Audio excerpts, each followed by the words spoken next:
Let's visit the Pacific Great Eastern Railroad of Canada back in the 1950s and recall things you can no longer see. This is the fully built-up Pacific Great Eastern Railway in British Columbia. The PG&E Railway was built by a private chartered company, but the provincial government took over the financially ruined railroad by 1918. It was greatly criticized for decades for the road that went from nowhere to nowhere. The old herald featured a caribou in the center.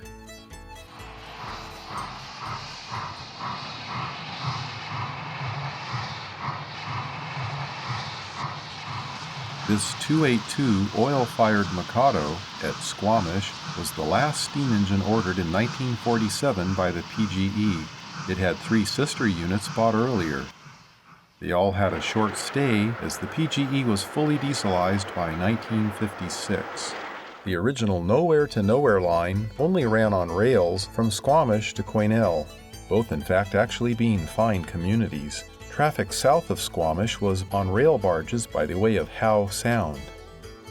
By 1956, tracks finally replaced the water link. The line was completed from Quesnel north to Prince George earlier in 1953. This provided a link to the Canadian National Railway. By 1958, the expansion reached Dawson Creek and Fort St. John. By 1966, a branch was laid to Mackenzie. The line from Fort St. John to Fort Nelson was finished by 1971. Another ambition was to lay tracks to Dease Lake. By 1972, expenses on that project were out of control, and that plan was incomplete. First, a look at the PG&E when it was only from Squamish to Quesnel. This passenger train is headed by an Alco RS3. Between 1951 and 1955, they bought 18 RS3s used for freight and passenger service. The provincial government from the start wanted the PG&E to open up resources to the north. The people moving into these communities also needed transportation. The PG&E trains brought many tourists to small hotels, camps, and lodges along the line.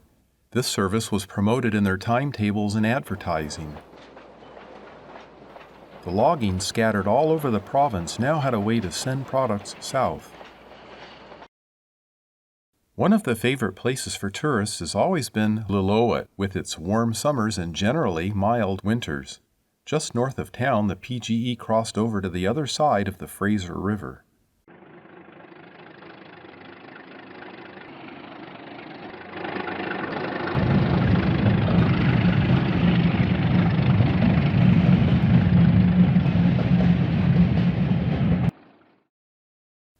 Until 1961, the PG&E hauled people's automobiles on a pair of modified flat cars from Shalloth to Lillooet.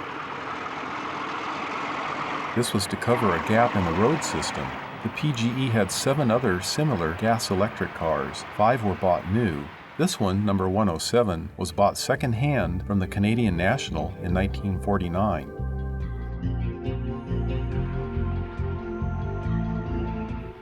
This is running along the Seton Lake to Lillooet. This DeSoto demonstrates how people's cars were loaded onto the flat cars for the rather short 15.3-mile trip.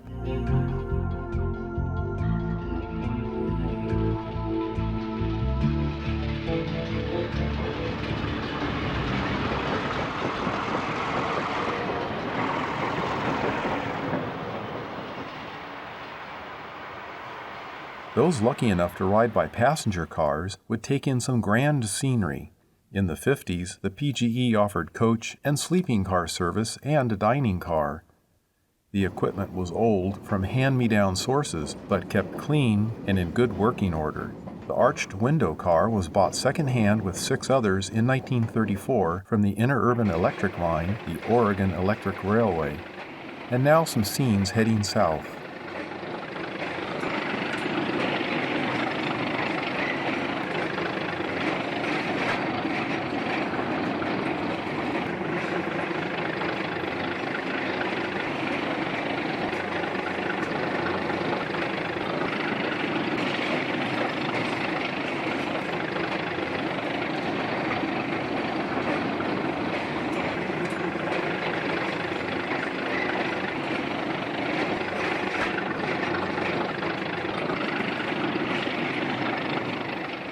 we shift ahead to 1972 and find a different solution for passenger service. By 1956, the PG&E started replacing their old assortment of passenger cars with new Budd-built self-propelled rail diesel cars, or RDCs. Conceptually, these were like the old gas-electric cars, but the level of comfort of the RDCs was much improved. 3 RDC-1s were ordered numbered 10, 11, and 12. These seated 80 passengers each, and unlike most RDC-1s that seated 90, they had a small area for baggage. 4 RDC-3s were ordered with sections for 49 passenger seats and a 15-foot section for baggage and mail. This model came equipped with a small kitchen area powered by propane. Each is powered by a pair of small Detroit diesels. Each diesel is coupled to the wheels through a hydraulic torque converter.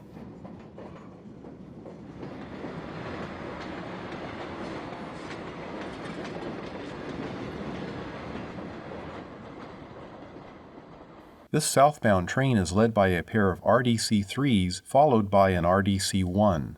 One more RDC-1 will be tacked onto the end before heading down to Vancouver.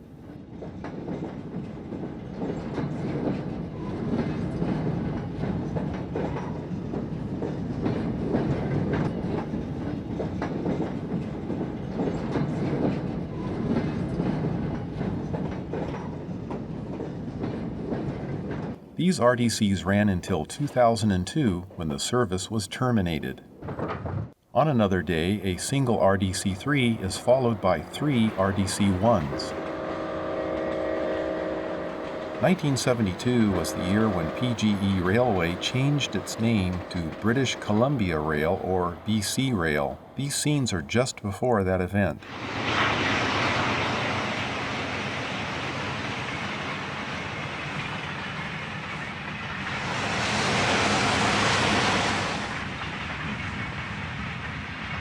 The mid-train helpers and a pair of wrecked boxcars riding on flat cars remind us of the challenging conditions up here.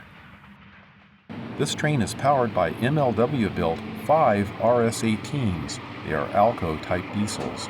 The PG&E owned 43 of these. One RS-3 is behind the lead RS-18.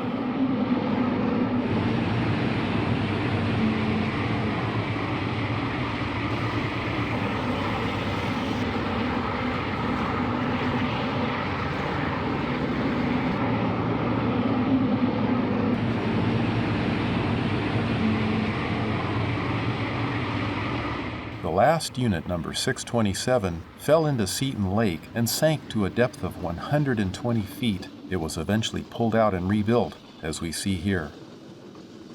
Freight traffic here is mostly loads southbound, with northbound traffic bringing empties back up to shipping points.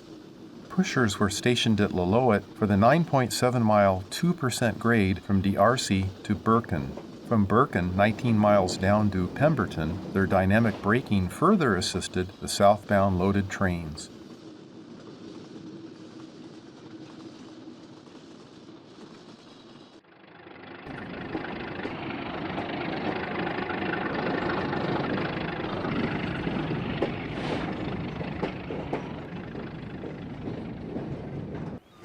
Down in West Vancouver, near Ambleside Park, a northbound RDC train will cross a PG&E bridge with the Lionsgate Auto Bridge in the background.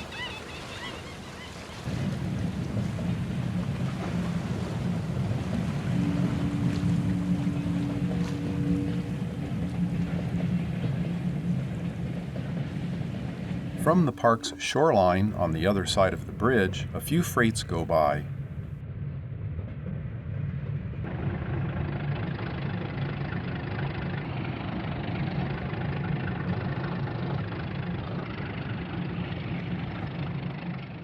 The maroon-colored RS-3, lettered LS and I, was bought used from the Lake Superior and Ishpeming Railroad in 1972.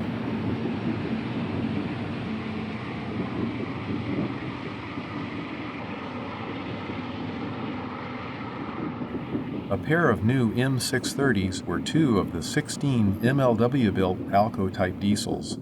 The PG&E was government-owned until 2003. The Canadian National assumed operations of the line at that time.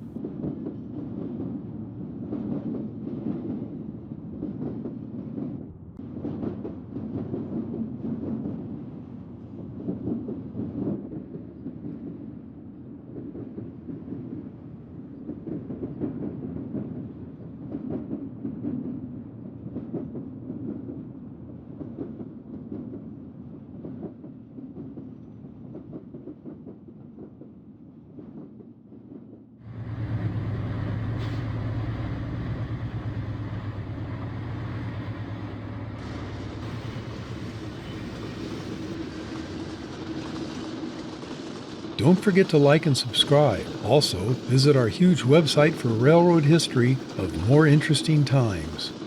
Thanks for watching.